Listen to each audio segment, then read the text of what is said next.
We're on a roll here on Locked On Grizzlies, not just because our content is going great or our views, our downloads. It's good times over here for Damichael Cole and myself, but we're also on a roll because we've kind of nailed the all defense, all NBA predictions. We told you here at Locked On Grizzlies that Jaren Jackson Jr. and Dillon Brooks would probably make all defense, and they did. And unfortunately, we were right in the opposite direction. No Ja Morant on the all NBA team. We'll talk about that, how far away Jaren Jackson Jr. has to go still, and more on this episode of the podcast. Let's lock in. You are Locked On Grizzlies, your daily Memphis Grizzlies podcast, part of the Locked On Podcast Network, your team every day.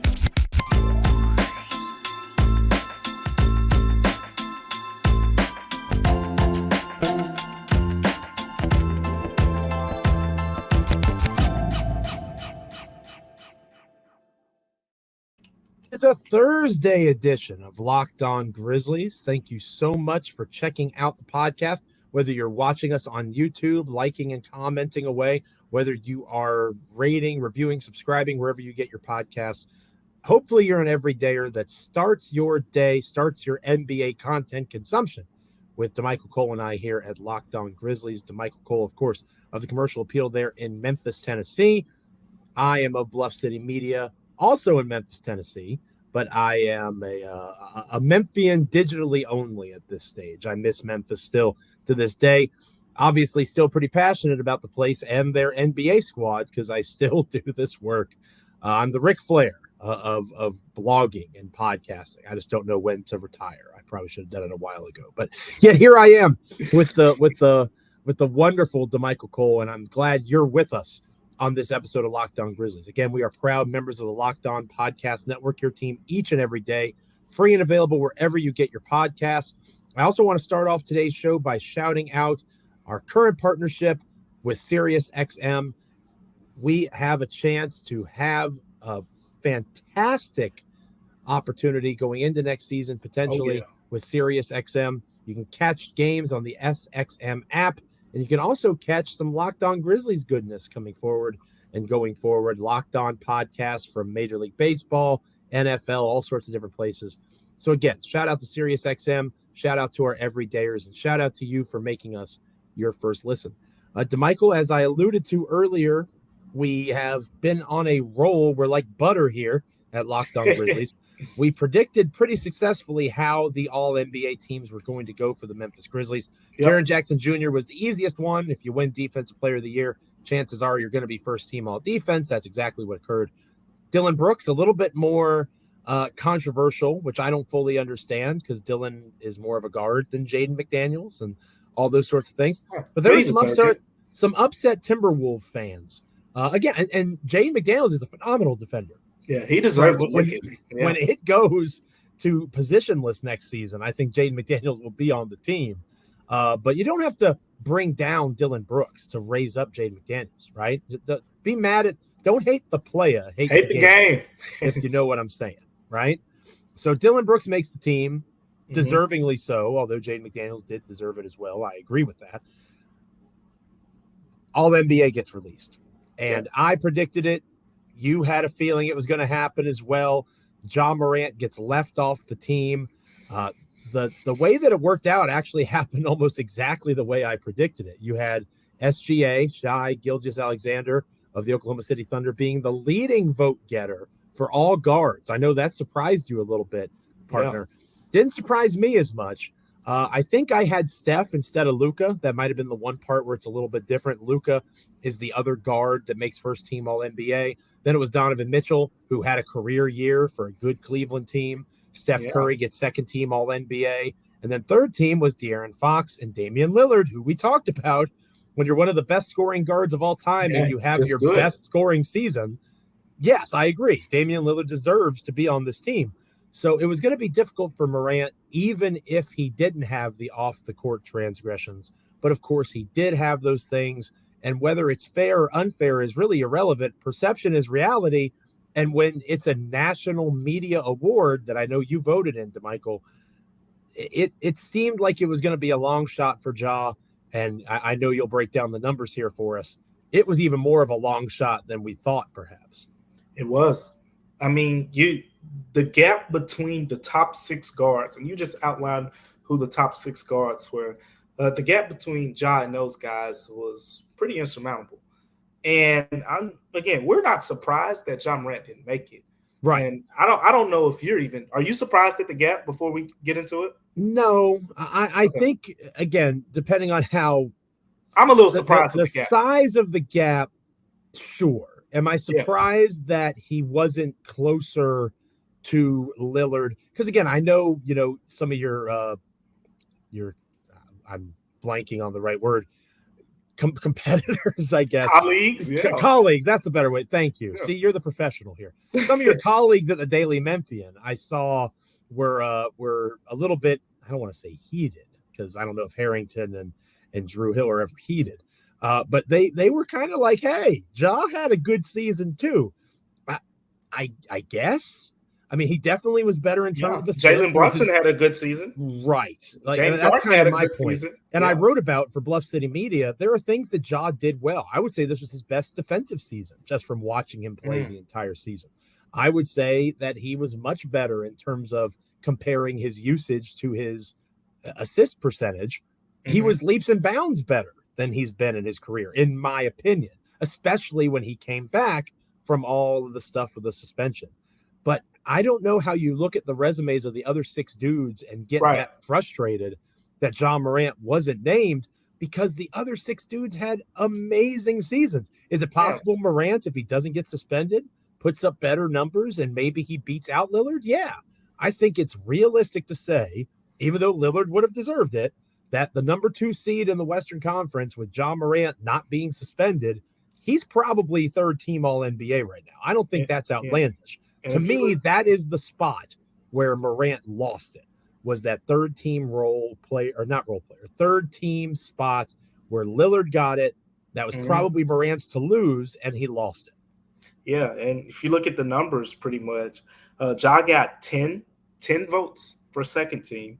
He got 14 for 3rd team. Pretty good numbers overall, but just to put those in perspective, if you look at the All-NBA 3rd team guards, I mean, we talked about how jumbled up it was going to be. Your 3rd team guards, De'Aaron Fox got 33 2nd team votes. Damian Lillard, 36 second team votes. De'Aaron Fox, 40 3rd team votes. Damian Lillard, 29 3rd team votes. Again, so I'm going to say Ja's numbers again. Ja basically had 10 2nd team votes, 14 3rd team votes. So pretty much less than half in each category. And that doesn't even include the 2nd team and the 1st team guys. There's no doubt about it. I think this had to be about more than the off the court issues with that gap, and that's where I'm leading to. Sure, I think that made the decision easier for a lot of guys, but are we so sure that if Ja would have made it, even if he plays those 8 games? I think he does. Just looking at the gap there, I mean, it's a huge gap. I feel like, again, Ja was amazing this year. I had him 3rd team on my ballot, and I felt that he deserved it. It wasn't, a homer pick, for me, because I'm pretty fair with these things, I think. But I felt that he was 3rd team. And again, I pointed out, some of the reasons why, the Grizzlies being 40-21 when he played this season, 11-10 when he wasn't. You touched on the assist, the playmaking, and all of that. And again, my thing is what we don't take into consideration a lot of times are the fact that team players on the Grizzlies, the Bucks, Drew Holiday was the next guard behind Ja Morant. These guys don't play as many minutes as guys on certain teams who are averaging 35, 36 minutes a game. Ja played 32 minutes per game. Like, that has to be factored in. And you can't, say, hey, he's only playing 32 minutes, so he's only averaging 26 points. No, if he's playing 38, 37 minutes like some of those other guys, his numbers would be comparable. So you have to pretty much look at it from an efficiency standpoint. You mentioned he improved defensively this year. I thought he had a good shot from that angle of it, but again, we know about the politics. We know about when it happened. I pointed that out as well when I wrote my story. Ja's suspension, happened in March. It was less than probably 2-3 weeks later is when we got our ballots. We got our ballots towards the end of March. And if you look at the timing, you can basically when media members got their ballots, the thought of what happened with Ja was very fresh on their minds. Absolutely. It is an easy way when you're faced with a difficult decision to disqualify somebody. And usually, and I'm not going to judge the national writers for this because it's human nature. Mm-hmm. When you have the opportunity in front of a difficult choice to eliminate something immediately, for even if it's not a reason that perhaps it should be eliminated, but it's still a reason, you're going to take that path. And I think that's what happened to Ja here. I think that he's third team if he doesn't get suspended, because we have to take into consideration, I mentioned earlier, perception's reality. And the Grizzlies have gone from the league darling to the league pariah in 365 days. It's one of the more impressive things I think I've ever seen, and maybe infamous is a better way to put it. But Ja, although it's not hurting his shoe sales and it's not hurting his endorsement deals, it's definitely hurt his reputation. Whether that's fair or not, maybe that's a topic for another episode. But I think that at the end of it all, he is in a spot where he has, to his credit, taken accountability for his actions. I think that he understood that this was going to happen. The lawsuit that was filed against one of the people that he had an incident with over the last year kind of shows that he saw this coming. And it's going to be something to watch play out. Does that lawsuit stand? You might have information on that. Maybe I missed something that it's already not there anymore. But, how he responds to all of this is going to be fascinating to watch unfold. And you're exactly right. And I know that we'll talk more about this. Taylor Jenkins deserves some credit for the success the Grizzlies had this year. And we'll talk more about that later on in the show. But he has room for growth. And I think it's time for Ja Morant to play more. You're about to pay this guy $193 million over the span of 5 years. Take the wheels off. Let the dude run. Let him play. And you can't, and I know we'll talk more about this too, you can't say, oh, well, he might get hurt or he might get tired or we have Tyus Jones. He's the best backup point guard in the NBA. The numbers don't back that up. He's a $14 million insurance policy is what he is. And you can't have, when you're paying Ja Morant a max contract, a $14 million insurance policy.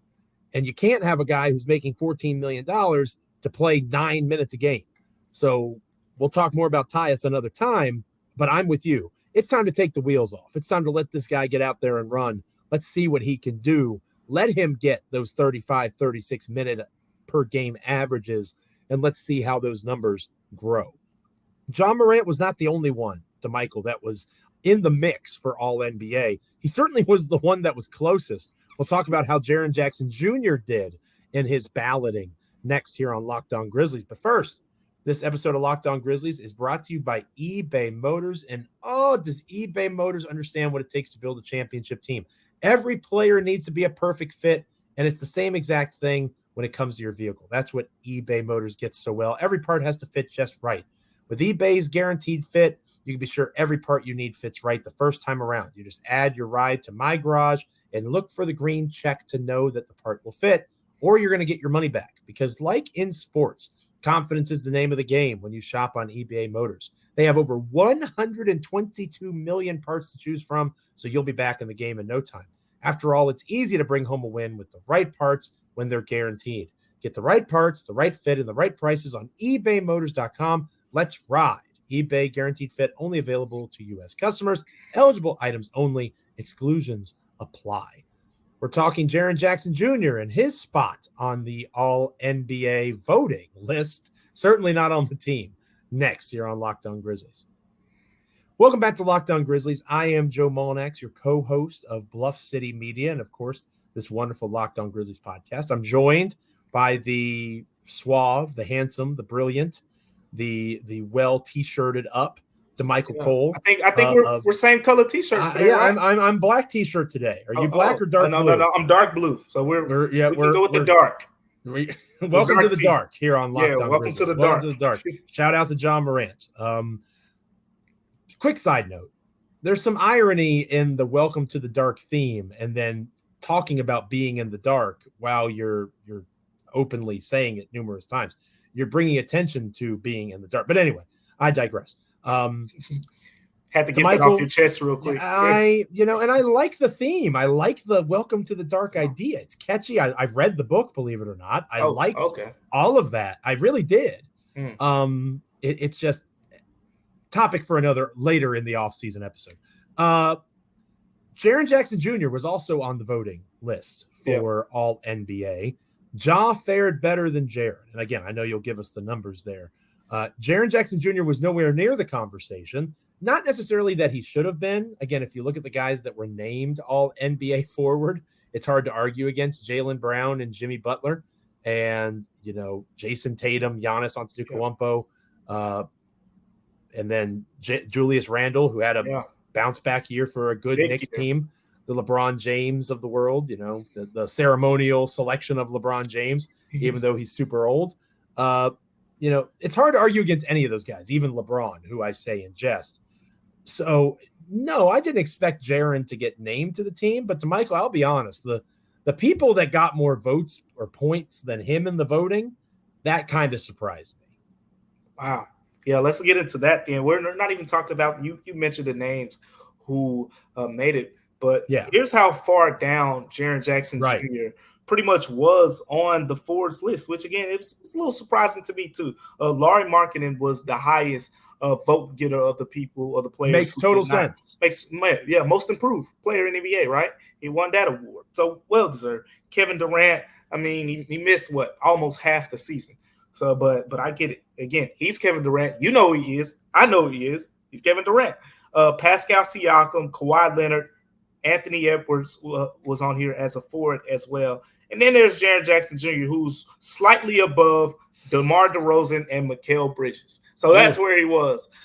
He got, I think Jaren got 1 second-team vote. He got 8 third-team votes, which is honestly probably a little bit, that's solid for him because I didn't vote Jaren. So it's not like there was the Memphis vote for him. Right. So that's 9 people outside of me who thought Jaren Jackson Jr. should have made All-NBA. But all jokes aside, the thing with Jaren is I think this is kind of his setup year to next year. If you look at his March was an All-NBA month for him.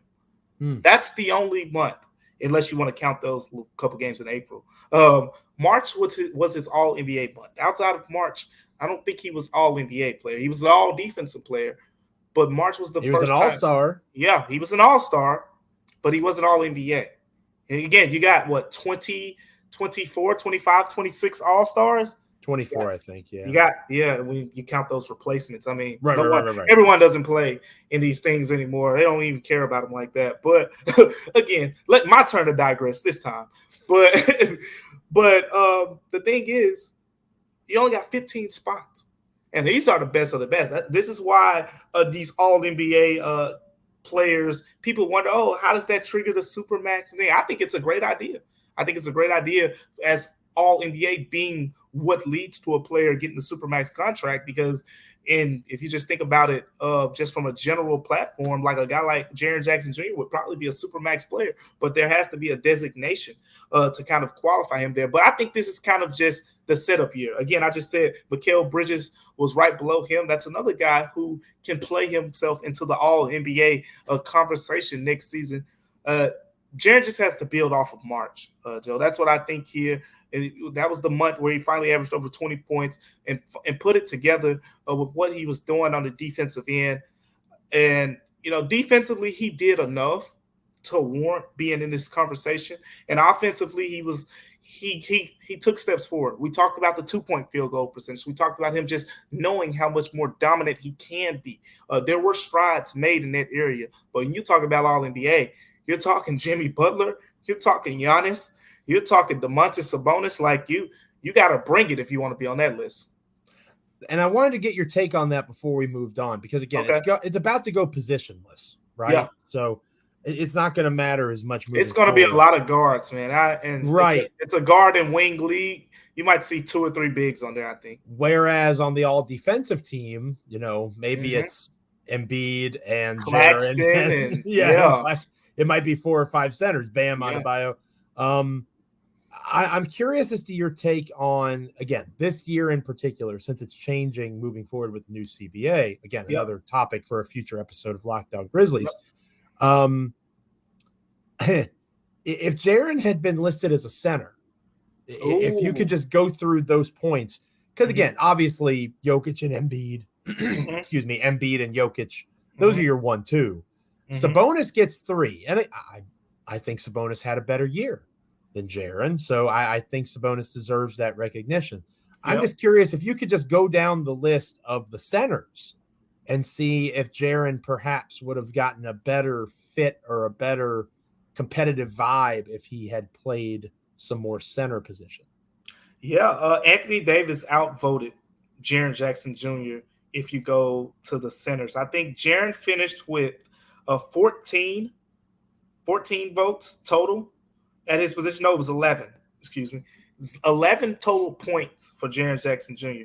So basically at the center position, the only player that was above him was Anthony Davis. Bam Adebayo, from Anthony Davis, there was a big drop-off. So basically after that, you had Bam Adebayo, Kristaps Porzingis, Brook Lopez, all under 10 points. So if you talk about centers, I know some people have wanted him to get that move to the 5 and all that in the future. But there could be an argument there, going forward. I mean, I think Anthony Davis, the way he's playing right now, he's going to make it in future seasons. We'll see what happens with Domantas Sabonis going forward. But Embiid and Joker are shoo-ins until they decide not to make a team. I think if Jaren was listed as a center, he's probably getting more votes, more points, but he's not. I don't think he's passing Anthony Davis even. He probably passed Bam Adebayo. I think he would be in that mix between Davis and Adebayo. I just wanted to see your take on that. Entering into a brave new world where it's all positionless for these all NBA teams. I love it. It's going to be chaos next year. And, I think the NBA kind of likes that to an extent. When we come back here on Locked On Grizzlies, we're going to shout out somebody who hasn't gotten much recognition, at least not nationally. He gets recognized here on Locked On Grizzlies, and people call for firing championship coaches and moving on from these guys. They're out of their minds, in my opinion. I am very happy with the head coach of the Memphis Grizzlies, and I'm going to explain why, and we'll see if Damichael agrees with me next here on Locked On Grizzlies. Don't go anywhere. Welcome back to Locked On Grizzlies. I am Joe Mullinax, one of your co-hosts. I am working over at Bluff City Media now. I also write for SB Nation. You can check out Damichael Cole, my co-host, the beat writer for the Commercial Appeal there in Memphis, Tennessee. He does amazing work. Follow him at Damichael C on Twitter. Follow me on Twitter at Joe Mullinax. We appreciate you each and every day making Locked On Grizzlies part of your NBA consumption. Damichael, we talked about John, Jaren missing, varying degrees of missing the All-NBA ballot. I just want to make a point, okay? I just want to make a point, and I'm going to do my best to knock it off on a tangent because I'm very good at that. Giannis, the number 1 seed in the Eastern Conference, right? The Milwaukee Bucks. Giannis Antetokounmpo, leading point getter, best basketball player on the planet. No offense to Joel Embiid and his MVP award, but Giannis is in the LeBron James of 10 to 12 years ago stage where, cute MVP award. You had a good year. Giannis is the best player on the planet. Right? I think we can agree there. Number 1 seed, Milwaukee Bucks. Okay. Number 2 seed in the Eastern Conference, Jason Tatum, Jaylen Brown, 2 of the top 10 players in the NBA, according to all NBA voting. And again, it's not positionless, like we talked about, a bit flawed there, but Jaylen Brown's a top 15 player in the NBA. Jason Tatum, one of the top 5 or 6. Number 1 seed in the Western Conference, 2-time MVP, Nikola Jokic. He is second team All-NBA this year. Of the top first team season. Right. And I'll even do you one better. 3 seed, Philadelphia, right? Joel Embiid, MVP, first team All-NBA. 3 seed in the West, Sacramento Kings. De'Aaron Fox, third team recognition. 2 players. Correct. I'll do you one better. 4th seed in the Eastern Conference, Cleveland Cavaliers, Donovan Mitchell, second team All-NBA. And I want to stress that all of these players deserve this recognition. I'm not saying that any of them shouldn't be on the All-NBA team. The point I'm about to make is this.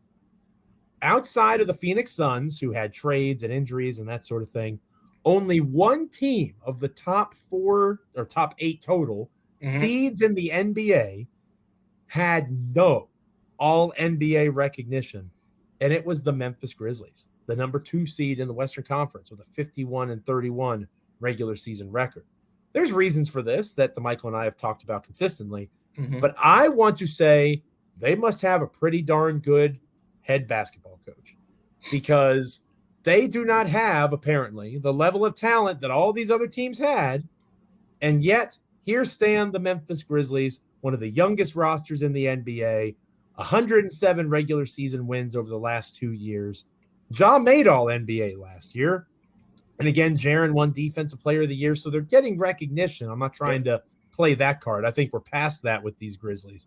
But to not have an all-NBA player and still be among that list of elite teams in terms of regular season record, something must be going right with the coaching staff. So it's very in vogue right now. Like, it was a request of Warriors fans to fire Steve Kerr, which is one of the dumbest things I've ever said out loud. Goodness. Don't get me started. It's ridiculous. And I saw your tweet about this, which is why I wanted to talk about this a little bit, kind of throw you a softball here. You're setting me up all the time. So plot twist, here's a softball for you. Yeah. Taylor Jenkins deserves some flowers, and these coaches in general do. You know, we talk so much about how the NBA is a players' league, and yet it's championship coaches that get fired fairly easily. You know, you can't accept all the praise when things are good, and then when things are going poorly, point at the guy who has much less leverage than you. Yeah, and before I give him his flowers, I want to make your point here to the fact that a lot of people are starting to have, and I think we've touched on it briefly, but it's starting to be a conversation that what will happen with Taylor Jenkins if next season ends similarly to a season like this one, with potential first round exit or early second round exit or something like that. When in reality, we've seen, the Grizzlies have this type of success before, in the grit grind era, but clearly this team is trending upward, and you just have to break through. You can't be so short-sighted, but that's the culture of the NBA now. So it kind of makes sense to have that conversation now, because we're seeing Nick Nurse get fired a couple years after winning the championship. Frank Vogel get fired a couple years after the championship. Budenholzer a couple years after the championship. We're seeing that kind of be the thing now. So it makes sense. But getting back to your point here, I always say this, Joe. 2 + 2 is always going to equal 4. At the end of the day, math is math. And the math to what you said earlier is, if Ja Morant didn't make All-NBA, Jaren Jackson Jr. didn't make All-NBA, how in the world was Taylor Jenkins not even in the top 5? Not even of the top coaching 5 of the Coach of the Year conversation. Not even the top 5. It's not adding up. It's not adding up. If you say, hey, blind resume, this coach led a team to 50-plus wins. He only had his starting lineup, his preferred starting lineup of Ja Morant, Desmond, Dillon Brooks, Jaren Jackson Jr., Steven Adams for what? I think it was 11 games, 13 games. One of the other two numbers. It was 11 or 13 games, but less than 15 games. He had his full starting lineup, led the team to the number 2 seed amid the Ja suspension, amid Jaren Jackson Jr. missing the first, 14 games of the season, amid Desmond Bane's foot injury, and Dillon's, pretty bad shooting year. Steven Adams. Steven Adams missing the last couple months and a half. Brandon Clark. He still doesn't get the love, and I'm questioning. I'm questioning at this point. I know Taylor Jenkins isn't your raw coach who's gonna call out, things like that. He's not your super big coaching personality. That's never been his style and never will. But I will say that, yes, he has his flaws. You show me a coach that doesn't have flaws. I mean, he has his flaws. We talk about his flaws a lot. But a lot of Taylor Jenkins' flaws, I think, are kind of tied to personnel. You give him a team that doesn't have that many shot creators, and you say, hey, go be a great fourth quarter offense. Like, it's kind of what happens, right? So credit to Taylor Jenkins. He's doing things with the Grizzlies that, I mean, this is a great run we're seeing this team go on. But I'm going to have that conversation. I know a lot of these national guys, and I'm going to have that conversation with them, Joe. Okay, because you didn't vote Ja, you didn't vote Jaren, And maybe we're going to bring one of them on the show in the summer because we need to get their opinions. That's what we're going to do. We're going to bring a couple of these guys on the show and get into their heads. Okay, if you didn't vote Jaren All-NBA, you didn't vote Ja All-NBA, how was Taylor Jenkins not even – I get it. Mike Brown deserved the award. No complaints. I didn't even have Taylor Jenkins top 2. I think I had him third behind Dagnall and Mike Brown. But at the end of the day, he deserved more recognition than he received. Yeah, I like that idea. I think that we need to go on a quest. We can just call hunt it the them all Locked On down. Grizzlies quest, where we'll hunt these people down because the votes eventually go public. Mm-hmm. And we will go and we will see. We will seek out those who had Taylor Jenkins below the top 5. And we will say why. And we will do that for you, dear listener, dear viewer. We will right the wrongs. We will pursue justice at every turn. We will do what is right. And we will spread the good news that is Taylor Jenkins is a very good NBA coach. I'm not going to go too far down the well because this is too inside baseball. As a head football coach at the high school level, you go to these all-region meetings. Mm-hmm. And there was a year where none of my players made the all-region team, but I was the number 2 seed, or our team was the number 2 seed in the region, and none of them made first team all-region. And I left the room saying I'm the best expletive removed coach in the history of football. Yeah. And I just left the meeting because I was so upset for my kids, obviously. I should have won coach of the year, apparently, because I had no all-region football players, and yet we were the number 2 seed. So on a much smaller scale that no one here except me cares about, I can relate to Taylor Jenkins because Ja Morant doesn't get it, Jaren Jackson Jr. doesn't get it, and you don't get the recognition as a coach, and yet you're one of the top 5 teams in the NBA in the regular season for the second year in a row. It's pretty remarkable, especially when you take all the context in as you outlined so well there. Thank you so much for listening to Locked On Grizzlies, however you're checking out the show. Thank you for being an everydayer, being with us. Really, really, really appreciate everyone that has stayed the course with Locked On Grizzlies coming out of the playoffs. It's a long off season. The playoffs are still going on. Of course, we will be here with you every step of the way as the offseason kicks into high gear. You got the draft lottery next week, which obviously the Grizzlies won't be involved in, but that's still some NBA news. You got the draft combine coming up. We can start getting into some prospects as May turns to June, because the draft happens almost immediately after the NBA finals in the NBA. So lots of interesting things. Stick with us here on Locked On Grizzlies. Again, check us out on YouTube. Subscribe. We're almost up to 2,000 subscribers on YouTube, which is a massive deal for us. Damichael and I have worked very hard at building up Locked On Grizzlies, especially on YouTube, but across the board. So subscribe on YouTube, rate, review, subscribe wherever you get your podcasts. It is appreciated. On our Friday edition, Damichael, of Locked On Grizzlies, I think you got some things to get off your chest. I'm a little bit fired up. I'm going to be honest. I got some things that I want to just vent and release in terms of how the team is perceived, in terms of what needs to be done to correct the team, to make it better. And I'm not going to go too crazy because I know not everybody's into Mad Joe. But I do think that it could be a Grizzlies Festivus in May, right? Like from the Seinfeld show. It could be an airing of grievances on this Friday. Maybe not quite that intense, but it does feel like a chance to go into the weekend just clearing the air on some things, Damichael. Let it out. Let it all out. So we're going to be here to get you through. I think it's fair to call this a grieving process. That's what I think it's fair to call it. We won't tell them too much yet. But yeah.